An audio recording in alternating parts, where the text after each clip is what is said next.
Barra de Opinión presenta.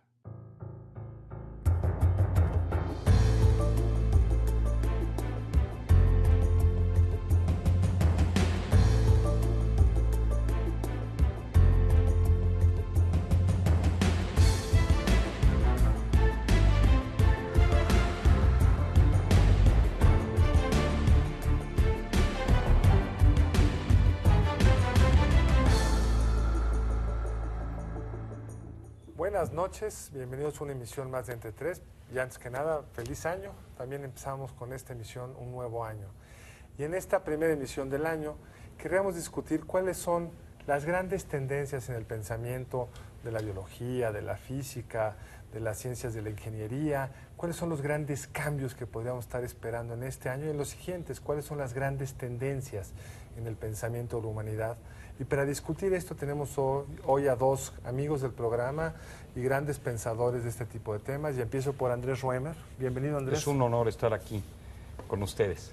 Y Sergio Sarmiento. Al contrario, gracias a todos ustedes por invitarnos. Quizá podemos empezar por el hecho de que Andrés Roemer está organizando ya por un cuarto año, del 10 al 12 de noviembre del año pasado, organizó nuevamente la Ciudad de las Ideas en la ciudad de Puebla, que es un esfuerzo por traernos a los mejores pensadores, a la gente más novedosa, a los grandes rompimientos con los paradigmas existentes. Y creo que estás como muy en contacto con quiénes son estos grandes pensadores que pueden hacer un cambio, si no en este año, en los siguientes años. ¿Por qué no nos dices rápidamente cuáles fueron los grandes éxitos de la Ciudad de las Ideas, las grandes novedades que trajiste en noviembre del año pasado, Andrés? Es una paradoja, pero yo creo que una de las cosas que más sorprendieron de este año y que creo que tiene que ver con tu pregunta inicial, Carlos, es que un descubrimiento es que somos mucho más ignorantes de lo que pensábamos. En el 2003, cuando aparece Hubble, que ve un espacio negro y vuelve a dar vueltas y vueltas 400 veces, y de repente se da cuenta que lo que encuentra no es una estrella, sino miles de galaxias, y que la materia oscura y lo que no conocemos es mucho más de lo que conocemos. Creo que la Ciudad de las Ideas es un reflejo de ello. Y te voy a dar un ejemplo, y ahorita podríamos hablar de muchos otros temas que ustedes consideran pertinentes, pero lo que me llamó la atención fueron dos ponentes, no sé tú qué opinas, Sergio, que parece que son muy conocedores de su materia, pero que difirieron en algo interesantísimo. Jeffrey Miller tiene un libro que se llama Spent, ¿no? Cómo gastas. Y él te dice que somos cazadores, entras al súper con tu carrito, metes, pagas, y que todo tiene una implicación sexual, pero que al final de cuentas eres un cazador, sufres la adrenalina, etc. Pero sus últimos estudios de vanguardia es que el 80% de lo que eres es genético. Dos, que quien más influye en la formación de una persona no son los papás, sino los peers, los colegas y los amigos. Si tú estudiaste en el alemán o en el liceo o en la prepa 4, lo que sea, hoy cambias de escuela, no importa tanto lo que insistan tus padres. Si quieres tener hijos felices, busca una pareja con buen sentido del humor. Y que casi todo ello depende de esto. Wow. Y de repente llega otra persona al mismo evento, ¿sí? Que es Sapolsky, de Stanford, que es un primatólogo increíble, y nos dice que en Kenia hizo un estudio con los babuinos, donde habían 100 babuinos, el 100% de la población de los babuinos, de repente 75 eran sumamente violentos, agresivos, desastrosos, y se iban a comer basura a otro lugar donde no estaban los demás. Y no sé qué comieron contaminado que al final de cuentas se mueren. Y solo quedan 25% restantes. ¿Y qué es lo que pasa? Que un año después empiezan a venir nuevos primates machos. Y los que se quedaron eran los no violentos, los no agresivos, y los violentos que llegan de fuera, la cultura de ese lugar hace que todos sean más nobles y amables. Por un lado tienes la agresión y todo esto es genético, por el otro lado Sapolsky te dice, no, tengo un ejemplo totalmente... Y luego podríamos seguir, pero esto lo pongo de Utilizó Sapolsky, si no mal recuerdo, también en la Ciudad de las Ideas el ejemplo de los pueblos nórdicos, los suecos, que eran el pueblo más agresivo de Europa, pero como los varones más agresivos salían a pelear y muchos de ellos se morían, finalmente los que más se reproducían eran los más pacíficos que se quedaron en sus casas, y al final el pueblo sueco es el más pacífico que hay hoy en el mundo y todos se las arreglan bien, y toda esa esa violencia que tenían en el pasado desaparece. Bueno, me pareció interesante. Bueno, lo interesante de este debate es que es nuevamente un viejo debate, pero con nueva información. El debate de si lo que importa es la naturaleza, Claro. nature, o es cómo Nurture, te crían. o si es lo que está recibiendo. Y parecería que lejos de resolverse con la nueva información, con una ciencia genética mucho más sofisticada, con mucho más capacidad de hacer experimentos, estamos en el mismo dilema. Sí. Y hay una serie de productos Pondera académicos. más ahorita ya, bueno, las dos, pero creo que ha ganado mucho territorio. Antes de decir que tenías algo genético, Edward O. Wilson, ¿no? Sacó sociobiología y lo quemaban. Era como ser conservador. Exacto, La era visión- políticamente incorrecto decir que hay algo visión, la genético. visión progresista, correctamente política, era que los seres humanos podemos cambiar con la educación. La antropología. Lo que te dice Jeffrey Miller, hablando de la ciudad de las ideas, es que el 80% de tus características están determinadas por tus genes. Eso es lo que dice Jeffrey Miller. Casi no determinismo, ¿no? Él Pero habló sí. 80% de determinismo genético. Pero Eso es lo que a mí dijo. lo que me parece interesante es que hay, digamos, toda una serie de reflexiones con un empaque científico muy, muy imponente, que lo que ponen en duda es, digamos, cubo de la libertad. ¿En dónde está la libertad del individuo, de la persona? En la medida en que hay estas advertencias, por ejemplo, de pues nuestros procesos químicos dentro del cerebro, en donde hay todas estas apuntes sobre el sello de la genética. Estos temas que son los tuyos, Sergio, se ponen, yo creo que con una luz muy distinta y sí presentan un desafío, por supuesto, para la reflexión sobre yo te voy a decir la una libertad, cosa, yo ¿no? soy un liberal, pero también soy alguien que ve argumentos y que ve evidencias, que ve pruebas. Y tienes que decir, bueno, creo o no creo en las pruebas. Bueno, si las pruebas son contundentes, crees en las pruebas. Para mí esto no es cuestión de dogma. Yo pienso que la sociedad no debe imponerle a un individuo cortapisas, independientemente de si el individuo toma sus decisiones por razones deterministas o razones genéticas o porque se le dio la gana en ese momento. La verdad es que hay mil cosas que te van determinando a lo largo de la vida y mucho sabemos que es genético. Pero el punto del que va Jesús, si te entiendo bien, no es que tú seas dogmático, por supuesto no lo eres, pero es que con esta evidencia Sí. el paradigma de la libertad adquiere un cariz distinto. Porque lo que estaría diciendo este paradigma, y nos lo explicaba Andrés antes del programa con su nuevo libro, de Oscar y Jack, que es una obra de dos gemelos idénticos que se separan por una serie de circunstancias y se acaban yendo, aunque uno es nazi y el otro es criado como judío, acaban muy parecidos, y no es que idénticos. Sus elecciones profesionales y de otro orden fueron las mismas, y eso cuestiona la idea de que decidimos con base en preferencias, información libremente, sino que a lo mejor hay cosas que creemos que son más de libertad y que a lo mejor son mucho más genéticas. Pues sí, pero en este punto tú no sabes por qué tomas una decisión. Aquí el punto es si la sociedad tiene o no tiene el poder, la facultad de censurarte o de violar tu libertad por decirte es que tu libertad no existe porque en realidad el 80% estás determinado. Bueno, a lo mejor el 80% está determinado por mi genética, por mi padre, por mi madre, por mis abuelos, y a lo mejor incluso este impulso que yo tengo de ser rebelde viene de ellos. Bueno, a lo mejor, de todas formas, tengo derecho de tenerlo, ¿no? Es una discusión muy delicada porque, por ejemplo, hay discusiones paralelas, ¿no? Una de ellas es, por supuesto que se han identificado cerebros que tienen características, propensión a mayor violencia. Esto lo puedes tú identificar desde niño, lo cual te lleva a aquel viejo penalista, ¿te acuerdas de la forma del cráneo? Y eso podría decirte que hay una inclinación y que por lo tanto tienes que tratar a ciertos niños de una manera distinta, lo cual es muy delicado. Yo sí. Dos, una segunda discusión que es políticamente difícil de manejar es las consecuencias que esto tiene para el discurso políticamente correcto de la homosexualidad. Sí. ¿Por qué? Porque si la homosexualidad es una opción cultural, una opción libertaria, etcétera, entonces no debiera haber un porcentaje fijo de homosexuales. Y sin embargo hay muchas investigaciones que indican que es un porcentaje fijo, en cuyo caso entonces no es que un niño crezca y opte, sino que traía una determinación genética.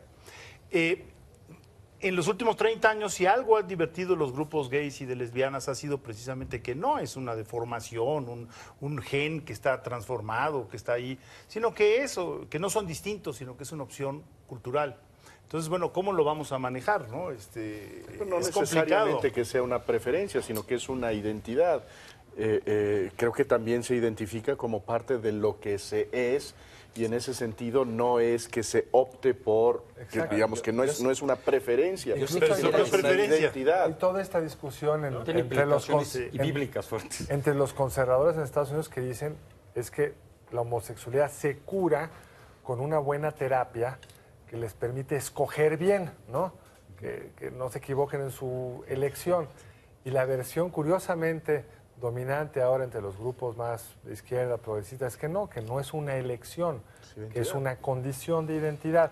Genética o no le acaban de entrar. Déjenme plantear algo que además creo que se habló mucho en Ciudad de las Ideas. Nos falta mucho por observar la naturaleza humana para entenderla, para observar también al universo, nos lo dijeron varios, entre ellos Juan Enrique Scabot. Fundamentalmente vemos cosas, las tratamos de interpretar, pero todavía estamos muy lejos de conocer la naturaleza humana o de conocer la naturaleza del universo.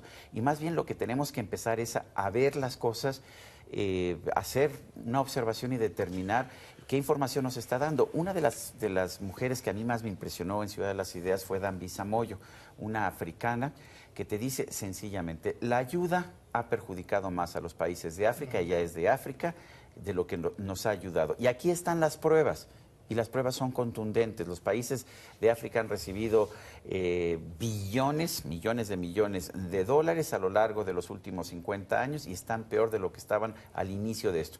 Y hay gente que te dice, como el propio Paul Krugman, que estaba allá, que es cuestión de echarle más dinero y que eso finalmente va a hacer que funcione.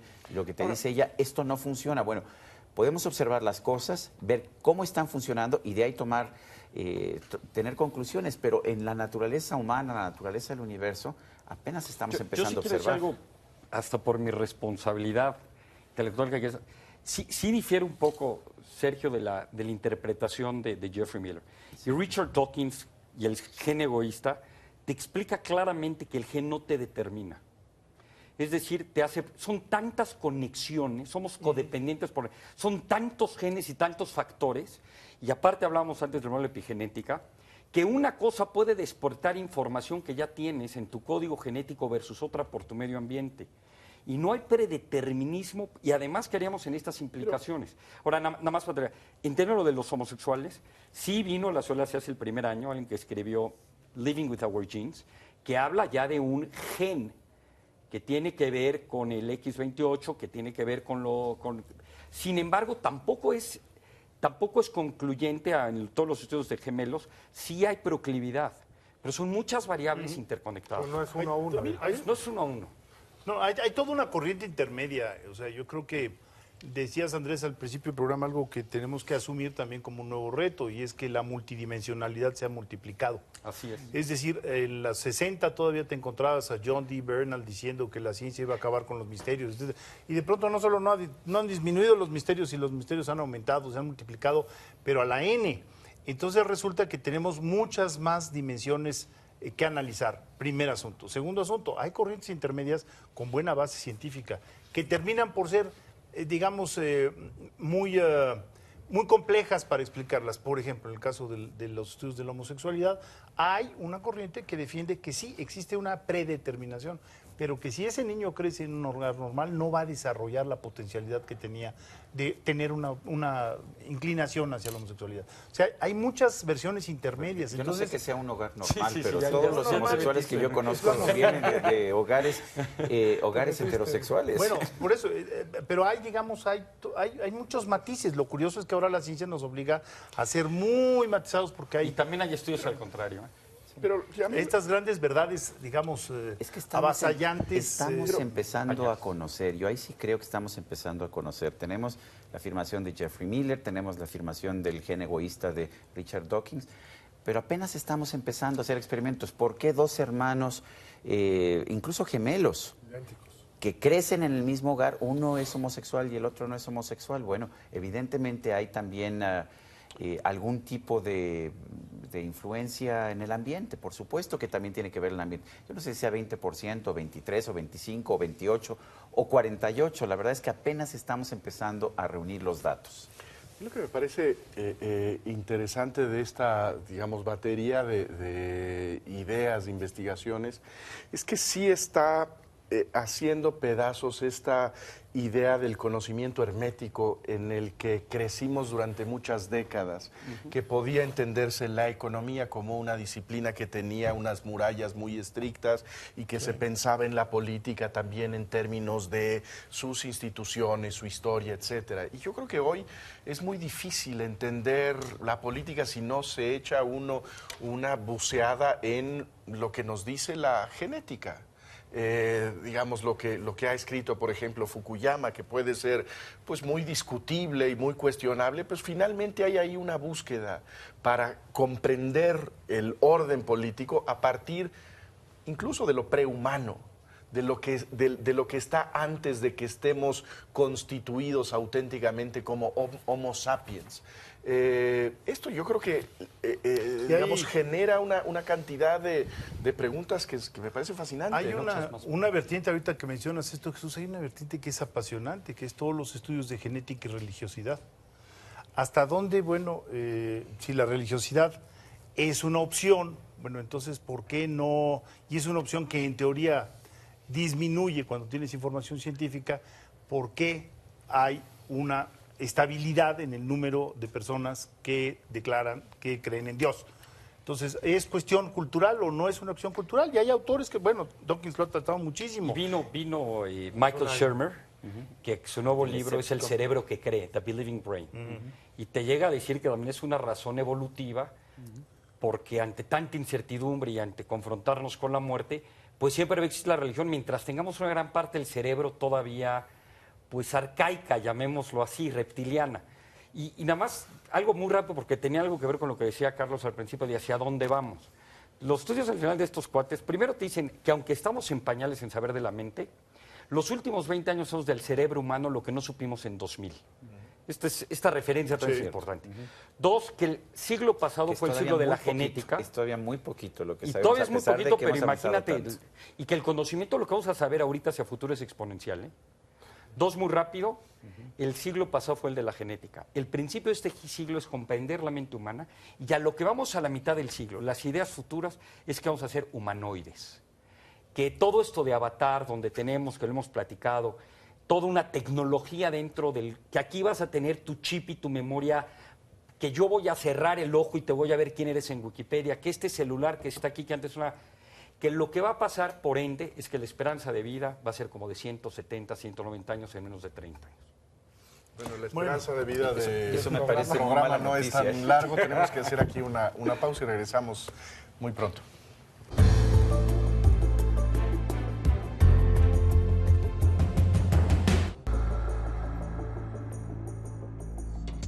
Bueno, seguimos platicando con Sergio Sarmiento y Andrés Roemer. Estábamos hablando de cosas que brotaron ahí en la Ciudad de las Ideas hace unas semanas.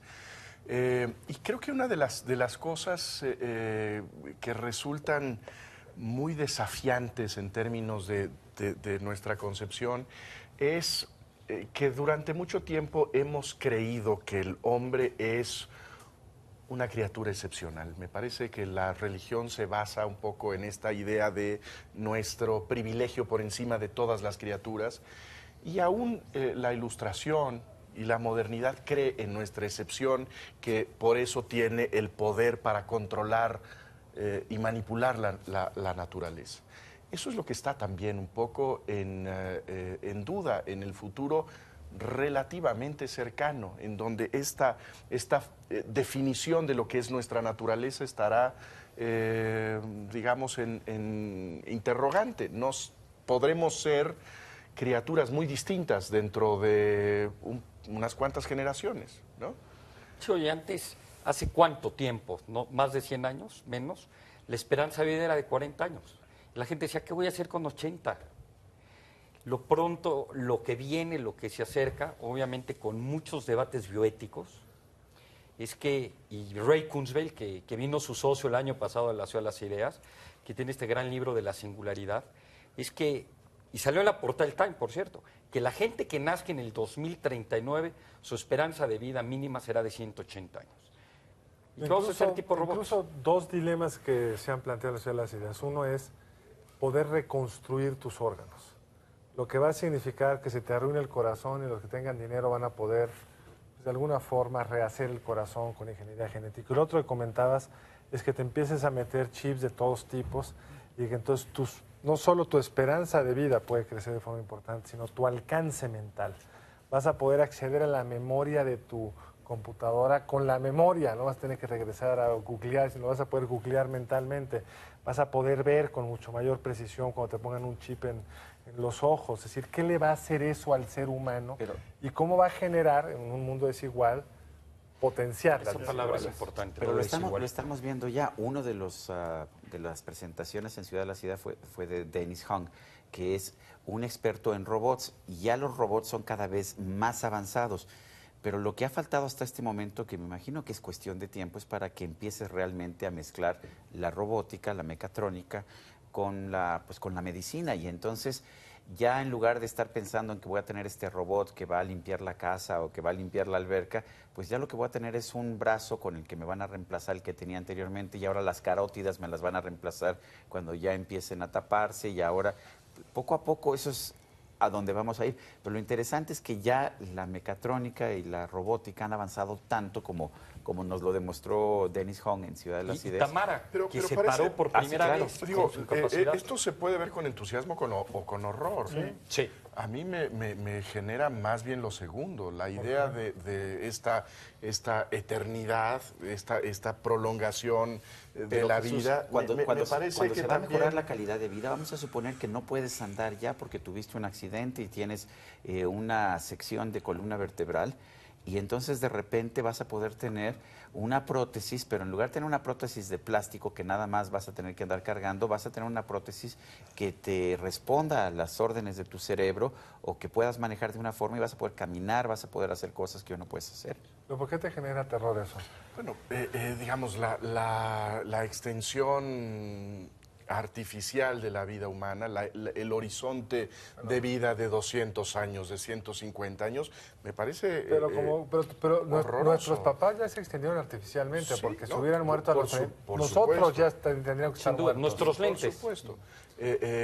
¿Por qué esto no te Tendríamos parece monstruoso? Bueno, porque me parece que eso es ya llevarlo a extremos que en este momento a mí me parecen excesivos. En las épocas de las cavernas, la naturaleza nos hubiera limpiado, por lo menos a 4 de los que estamos Por aquí. ciegos. Por ciegos. Exactamente. Y no hubiéramos podido sobrevivir, nuestros genes no hubieran pasado, y hubieran pasado solamente los genes Federico sería de ese Federico, que sería Federico el único sería- que hubiera podido sobrevivir al embate de un brontosaurio que nosotros no hubiéramos podido ver. Pero acabas de decir algo bien profundo en términos de la teoría.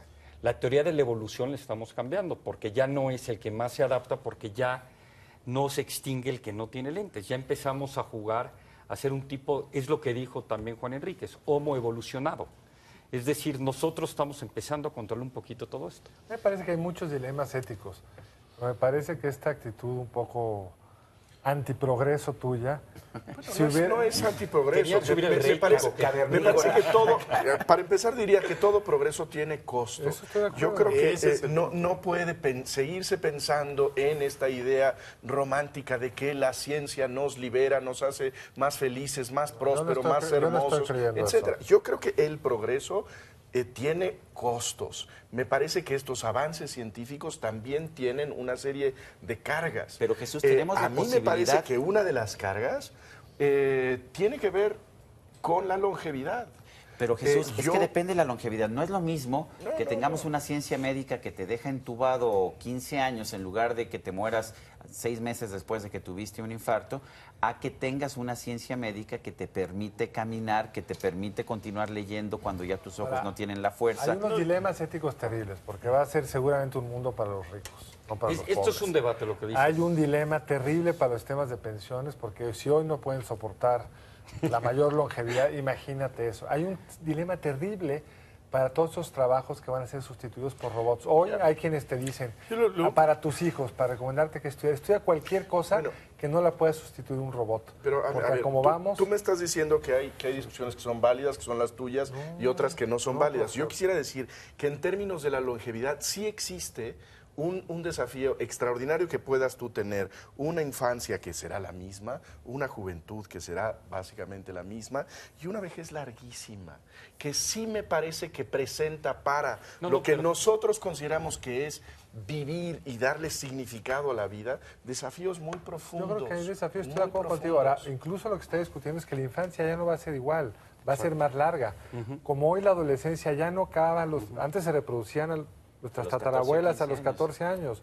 Hoy se están reproduciendo a los 40, quizá a los 50, cuando tengan capacidad de... Se está cambiando totalmente el ciclo de vida. Pero yo me monto un poco en la idea de Jesús. O sea, hacer cuentas alegres nada más de lo positivo sin ver el otro lado es un poco irresponsable. O sea, a ver, momento. Por primera vez en la historia de la humanidad tenemos un impacto de la depresión global, sobre todo en los países desarrollados, que nunca imaginamos. La OIT establece que para el 2025 la depresión va a ser la segunda causa de inhabilidad laboral. Entonces, siempre hay consecuencias que no vemos. Pues precisamente esa es parte de la dificultad, porque si tú nada más sumas lo positivo, pues entonces terminas por no tener el debe, y en el debe hay consecuencias Pero como por ahí ejemplo... es donde entra la libertad humana. Nosotros podemos ir decidiendo si queremos o no queremos ciertas cosas, y hay ciertos avances de la medicina que nosotros mismos hemos rechazado con el paso de la historia. Pero también esta idea de que ahora estamos muy mal y estamos muy deprimidos. Bueno, hay que leer a Charles Dickens, ahora que está de moda mencionar libros que nadie ha leído. Bueno, vamos a leer a Charles Dickens, vamos a leerlo y vamos a ver cómo realmente se vivía en el siglo XIX inglés, que era la potencia más avanzada del mundo. Y realmente estoy de acuerdo que había una minoría que vivía muy bien. La mayor parte de la gente vivía, olvídate de la depresión, no se deprimían porque no tenían tiempo de deprimirse, porque vivían en una pobreza. No se registraba tanto la depresión y estaban deprimidos. Yo nada más una cosa contigo, Carlos. Yo sí creo, por los estudios que he visto, que la inequidad y la desigualdad va a ser en el corto plazo, y que y aquí algo que a lo mejor provoca en términos de la libertad. Esto no es algo que queramos, esto va a suceder. Yo sé que suena muy fatalista. La idea es cómo vamos a regular todo este tipo de cosas. La tecnología no es neutral, cambia las relaciones humanas, cambia todo. Para muchos la vejez es una enfermedad y es por lo que morimos, lo que realmente nos genera la muerte, y va a cambiar todo esto. Pero en términos de temas de igualdad y todo este tipo de cosas, por lo que se ve, que va a haber más desempleo. No, también va a haber más productividad. Y el acceso a estas tecnologías, lo que antes era un chip que costaba muchos miles de dólares, ahorita vale un penny, un centavo norteamericano. Todo este acceso a la tecnología de tu cuerpo y todo, al principio va a tener el monopolio realmente y va a empezar ya la clonación de seres humanos de pura gente con poder. Pero luego esto puede empezar a cambiar. Pero lo que a mí me parece muy complicado es seguir cayendo estas solturas en esta idea de que la tecnología es el pasaporte a la utopía.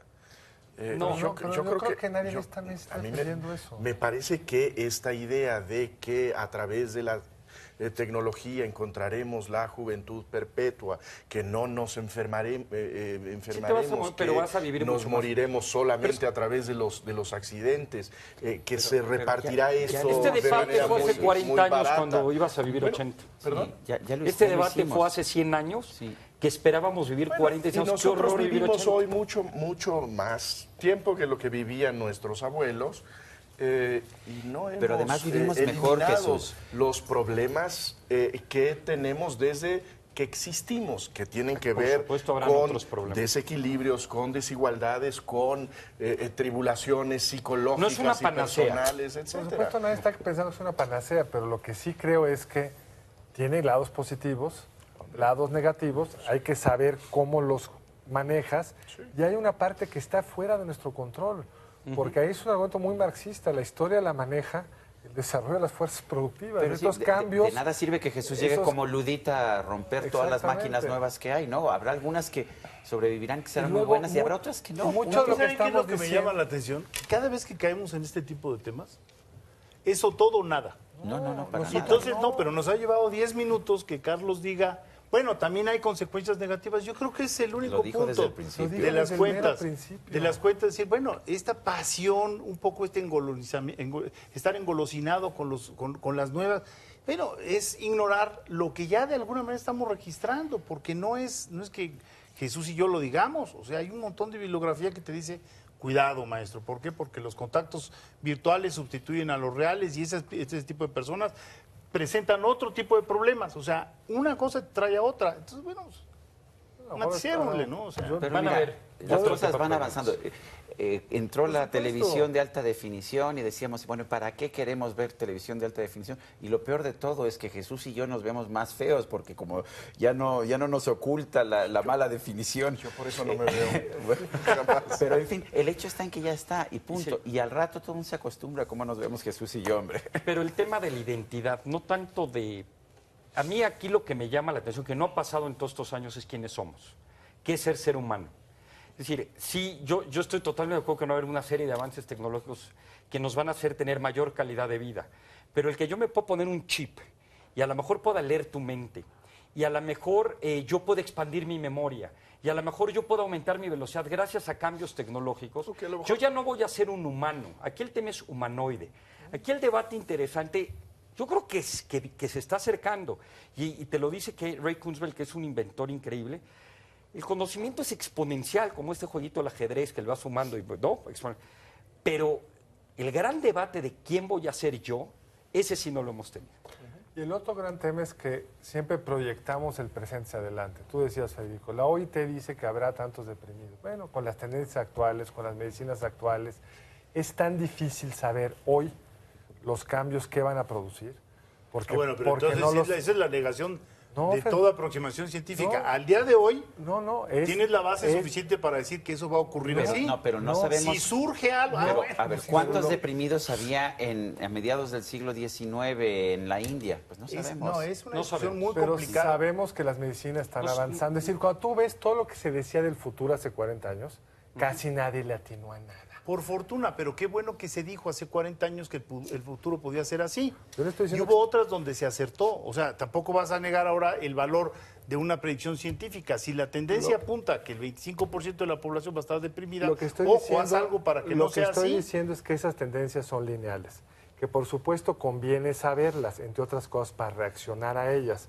Pero como vamos a reaccionar, porque van a cambiar las medicinas, porque vamos a tener unas capacidades distintas de meternos con el Pero ¿estás de pensamiento acuerdo? humano, los problemas van a ser otros. Pero estarás de acuerdo en que hasta que no tengamos esa medicina, el problema está ahí enfrente de nosotros. Por Si supuesto. mañana surge un antidepresivo barato, porque ahí hay un problema también de igualdad, barato, extensivo. hombre, pues qué bueno, ya Momento. surgió, ya no es un pero problema. hay que Pero saber hoy, diagnosticar. ¿no? Por ejemplo, sabemos que la mayor parte de las depresiones las tienen gente bien educadas.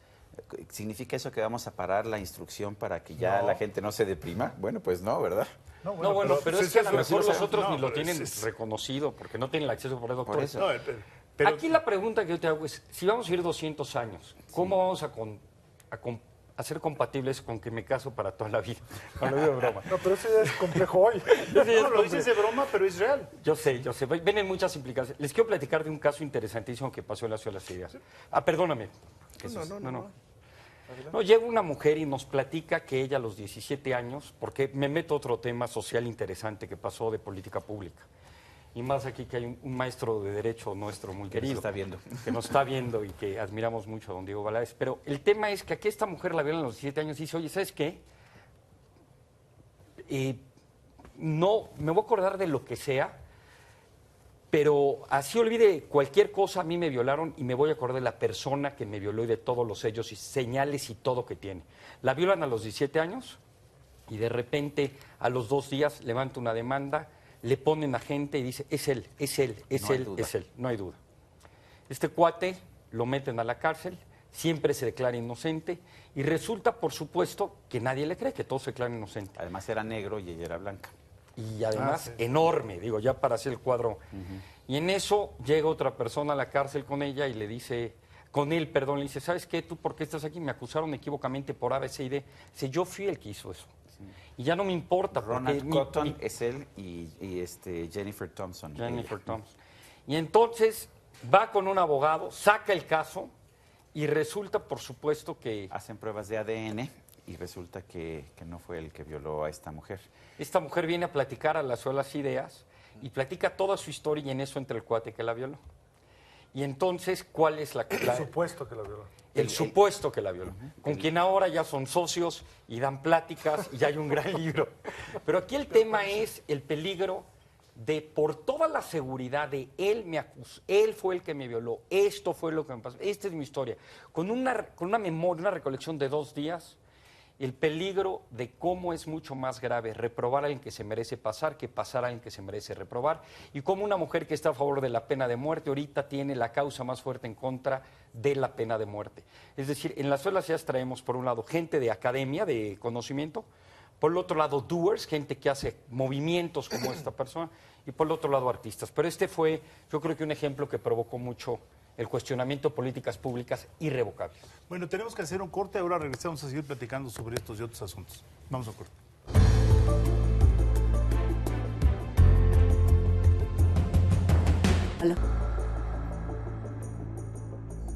De regreso en Entre Tres, discutiendo las ciudades ideas, los grandes cambios en el pensamiento, los dilemas que tenemos.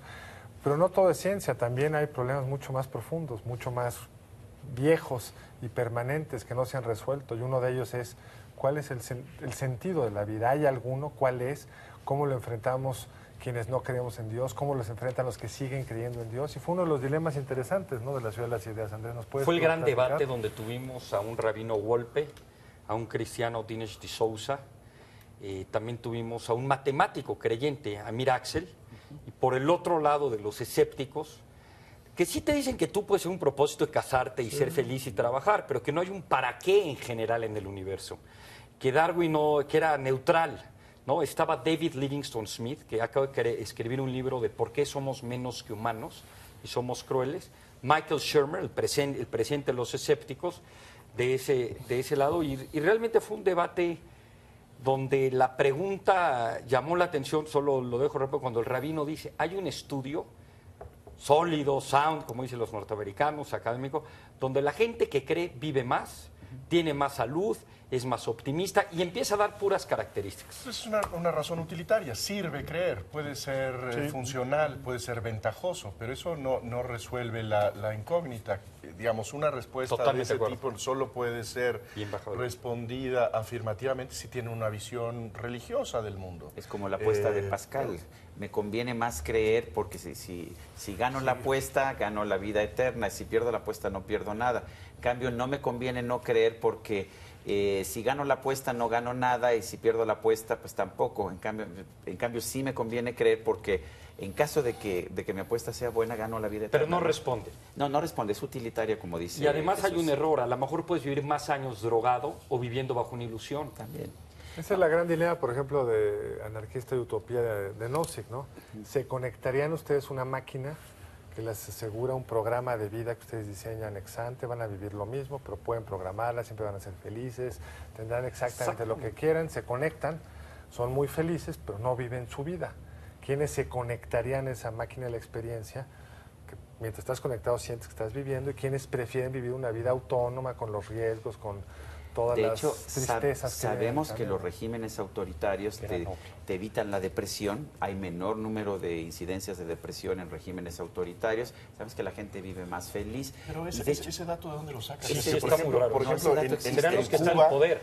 En Cuba hay un índice de depresión y de suicidio monstruoso. te busco los datos y por supuesto que te los traigo. Pero Pero sí eran de está novedades de Moscú, ¿no? No lo justificó Eran de Stalin. novedades de eso. Moscú. No, pero en bueno, términos- tú ve de hecho que termina, por ejemplo, el régimen comunista en Rusia, la gente sigue soñando con el régimen comunista y siguen soñando con Stalin. Hay algo que te da, de hecho, certeza en la vida en los regímenes autoritarios, lo cual no quiere decir que quieras tú vivir en un régimen autoritario. Pero es un poco siguiendo esta pista, en términos políticos, ese autoritarismo sirve de alguna manera al mismo propósito que la divinidad, que es una referencia eso voy. última que le Es da una cuestión utilitaria que sí. digamos, una brújula muy clara. Uno puede orientarse con claridad Si tienes cuando un hay una sentido en la vida, dictadura. no te estás haciendo preguntas de qué voy a hacer, cómo voy a resolver este problema. Es lo que te diga el Ahora, cura o lo que te diga Dios, ¿no? Habría que ver esos estudios, pero si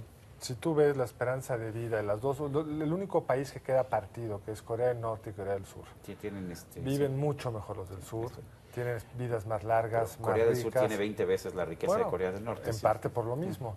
Y en general uno no veía, cuando había Europa Oriental y Occidental, muchos de Occidente queriéndose ir al paraíso y muchos más de Oriente queriéndose huir del supuesto paraíso, ¿no?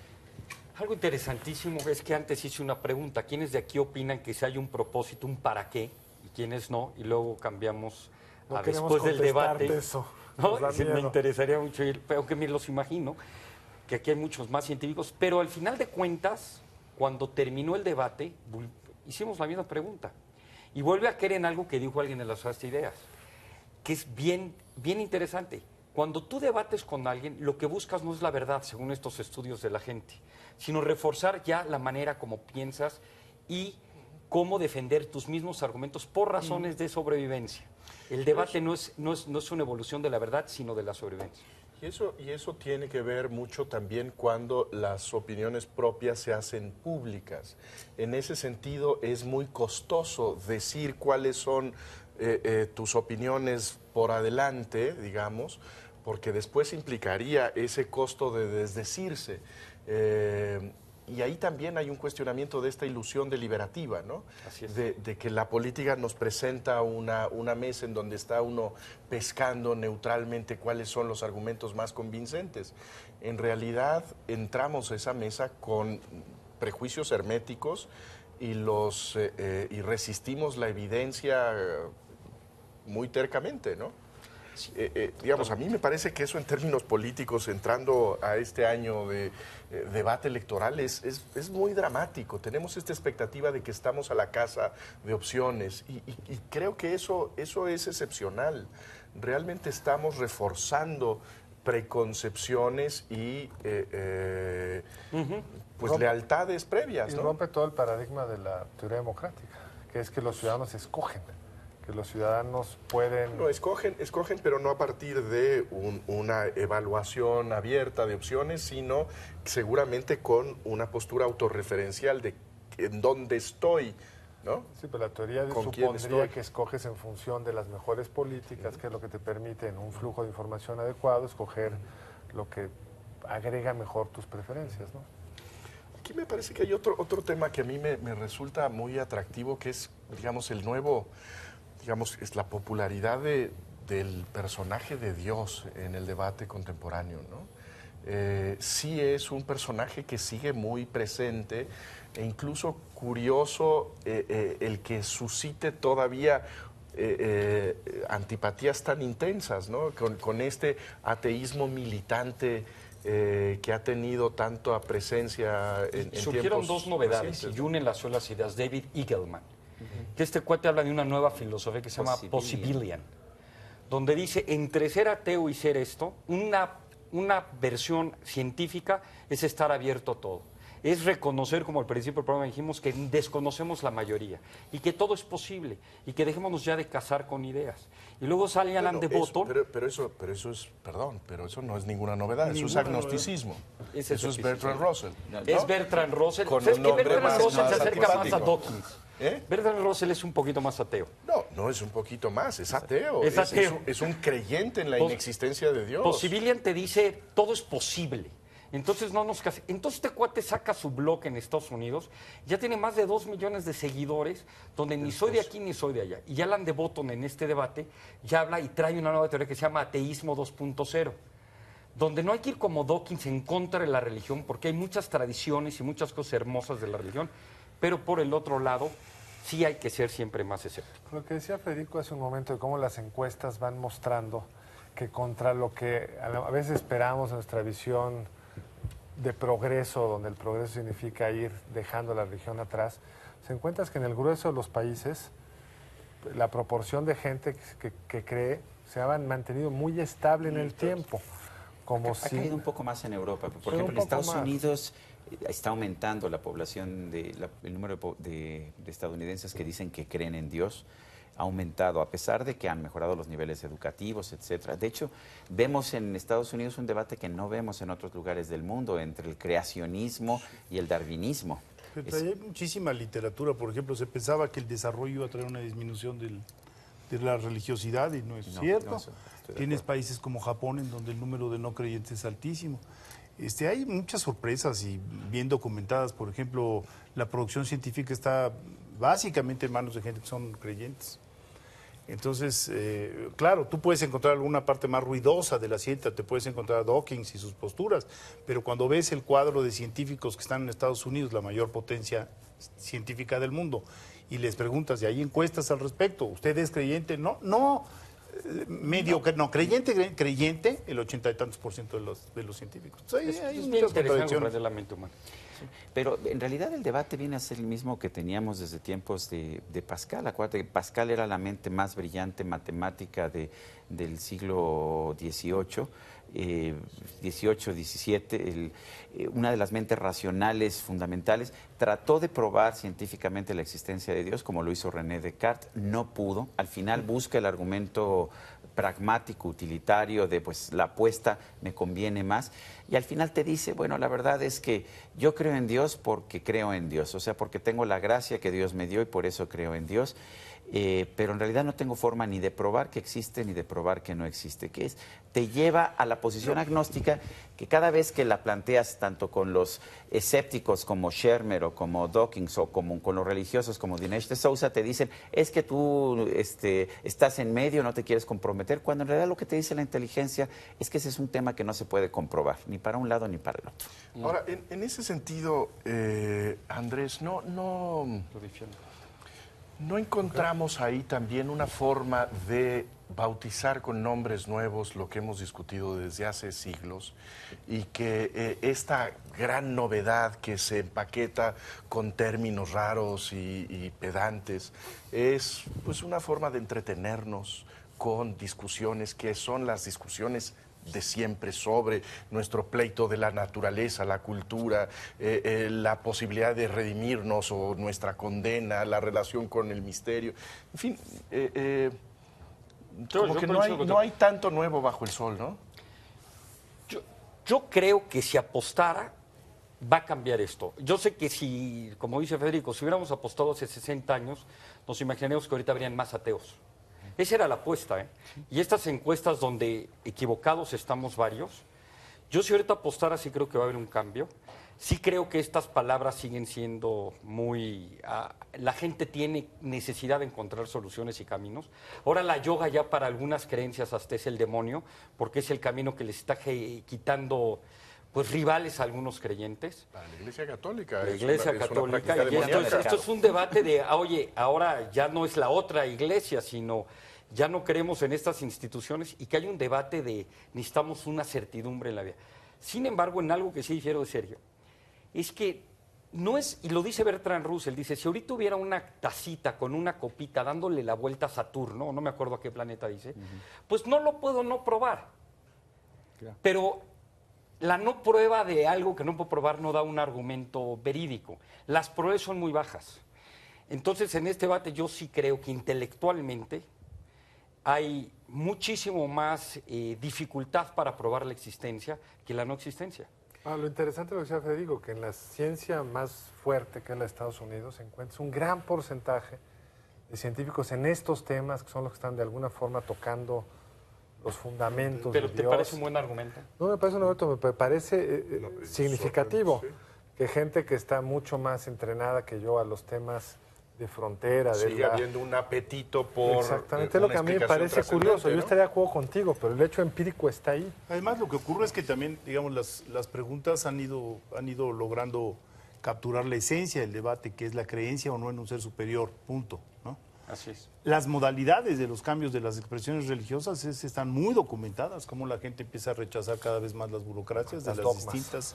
Es llamativo, ¿no? Que Galileo era 1 contra muchos millones y que Copérnico era 1 contra muchos millones. Cuando decía el Premio Nobel de Química que la mayoría de los científicos creen en el problema del cambio climático, no sé lo que sea el argumento, pero sí entiendo de que es interesante que llame la atención que muchos científicos sean. Muchos científicos, y no solo digo científicos, lo decíamos, por primera vez tenemos una contabilidad muy clara de dónde están las creencias religiosas. Y lo que te muestran es que la gente sigue creyendo con el celular en la mano, sigue creyendo, sometiéndose a rayos X, sigue creyendo Con la física con la cuántica. física cuántica, o sea, en distintos niveles educativos, Han sigue sido creyendo. científicos que han investigado los límites de la física, por ejemplo, o de la astronomía, los que se han enfrentado a problemas. Y claro, un escéptico profesional como Richard Dawkins te dice, eso es cobardía porque no quieres enfrentar que hay preguntas que no podemos responder, pero que podremos responder en el futuro. Lo que pasa es que entre más te metes ya a la física cuántica y a la astronomía ya del límite, pues te encuentras con tales interrogantes que finalmente no te resuelven el problema religioso y entonces ya actúa tu fe, punto. Pero Como individuo sí quieres algo que te reconforte. Pero la aceptación elemental de los límites de nuestra inteligencia. Bueno, estoy Un de perro acuerdo. tiene límites en su cerebro y se le puede dar una instrucción, pero no se le puede dar una explicación compleja. De acuerdo. Pues supongo que nosotros tampoco podremos entender muchas cosas que están por ahí, ¿no? Sin ofender a los Llamamos perros. eso Dios, pues no. Bueno, tenemos que terminar el programa. Quisiéramos Muchas agradecer, gracias. Andrés, No, qué es bueno un que honor, estuviste aquí Muchas con nosotros, Sergio, como siempre. Siempre es Qué un gusto placer, verte. de verdad, en las discrepancias y en las concordancias. Así es. A usted muy buenas noches, nos vemos el próximo lunes y que sea un buen año. Buenas noches.